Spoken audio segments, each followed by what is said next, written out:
Kekenci pelun Soccer League Araja Arfulai kerasang mana kasih jalan kata ke Afmenu Tarik mentau benai. Ia kan ke Football League la pelong dekat Kekenci Pelun Sport Association haka bagi dan nyutli ke tim ke basi menta ke menyelit dekat league system. Kini nyutli ke tim ke bani ke nyutli ke senong ke kentup ke Kekenci Mortai Jerong, Kekenci Rashan, Kekenci Bangla, Kekenci Mapunan, Kekenci Maurea, Kekenci Diwa Laukadang buat Kekenci Mautan An. Ia akan di Football League lawan player ubah Sambo Landing Do ubah Managing Director jangka Sam Khamti Foundation berwin kirang ba ubah smart bahan pelongi ke tournament berbi bahaya ke jelak kai football. Agas ngi player dalam ru kinong ket kam jangka consider bat pelun kisah senang bat kiwi de kire orang ba. Laban kada orang ni bukan diga sin ka ban ningkong man pelongi kan ke Football League ka ba kum kan ni hapo senang kan si. Sampai football kita ngambil follow ya ka international football ringi smart na ban buat ini domestic league. Nado pang league college masyarakat masih smart na ban play ini third division, second division, first division, hatu kapor ka padon ka sport division juga SSA. Di kibon ki players ki batu kapor gidang kena mengi gidang ki players ada represent ru ya ka Indian national team. Ki players kumjeng ba Rokas Lamare, ki players kumjeng ba Wailak Mishla, ki players kumjeng ba alat kenta kibun temantah hadin kimi sejong iba Eugene kimi sejong ba Chester Paul te lada pi sotu ba kastet ke jongi ke kastet mi bon ma ki play football but hakini ki leagues kini tournaments ki bagi nak sudah pun penya ni iba bon ba ki kena nang kendong ki bapa meswa dan ki jingile kai basti musyong no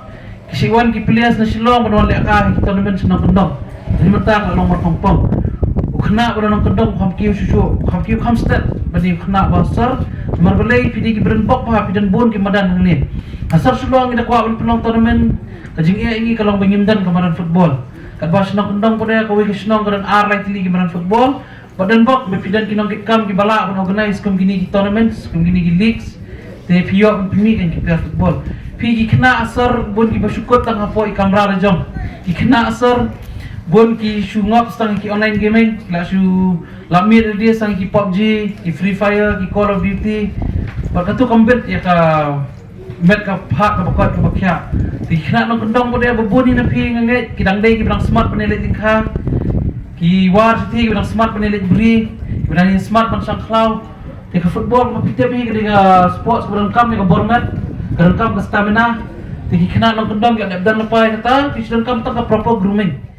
Namar gating jelai jung jing di ki besni wa kini sni ki wa menta kham da mudrok sakya bat ki wei na kaliang ka Kekenci Pelun Sports Association kala bu ya ka team hakani ka Football League bakata kalong kinjat cha jinga yo drop ka kyat ba ki jing di ki besni mana kam ta kani hakani ka si ba play ka ni ka tournament ru la yo ya ka jing wai jung ka team song na ki samla jong snong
Hakan dikasih ke wasdang, hakan nyelak kai ke benengkong, hakan cimo tejrong kalau penli mega hakan cimo tat ain da arko lanot, hakan cimo pun ain kalau penli mega hakan cimo ria da shiko lanot, bat hakan cibangla, bat hakan cidiwa lau karyang klia kai, da kabiyo marshi point.